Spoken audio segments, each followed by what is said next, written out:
سلام حبيباتي، نتمنى تكونوا بخير وعلى خير. مرحبا بكم مع وصفات يونس. اليوم جبت لكم واحد العصير اقتصادي وسريع ومنعش وتيبرد العطش، وخصوصا في هذا الشهر الكريم تينفعنا حتى في الصيف. الحبيبات ديالي، شجعوني بتعليقاتكم الزوينه وشاركوا الفيديو مع الاهل والاصدقاء وفي المواقع التواصل الاجتماعي باش تعم الفائده على الجميع. بلا ما نطول عليكم، نبداو على بركه الله.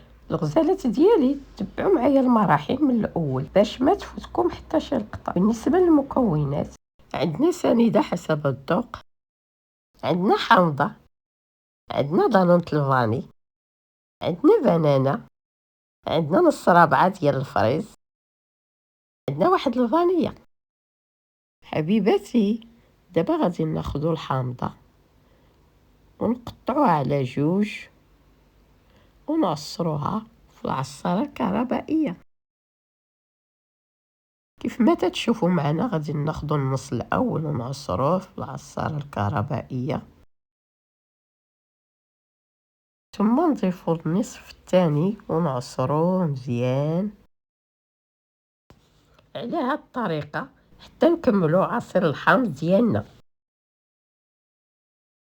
ثم ناخذوا البنانه ديالنا ونقشروها على هاد الشكل ونقطعوها قطيعات صغيورين بحال هكا حتى نكملوا البنانه.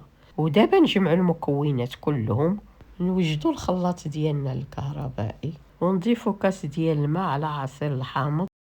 من بعد ما زدنا ليه الماء، نشدوه ونديروه في واحد الاناء ونضعه في الخلاط الكهربائي، ثم نضيف عليه الموز، ثم نضيف ايضا الفريز او التوت، ثم ايضا دانون الفاني،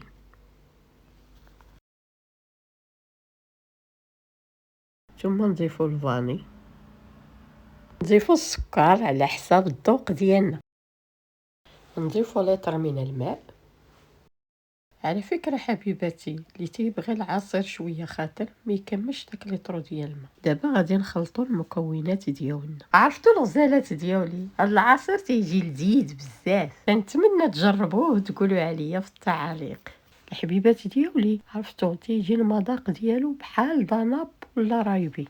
كيف ما تشوفوا معنا تيجي خاطر. انا متاكده غادي تعتمدوا عليه في الصيف وتفرحوا به وليداتكم.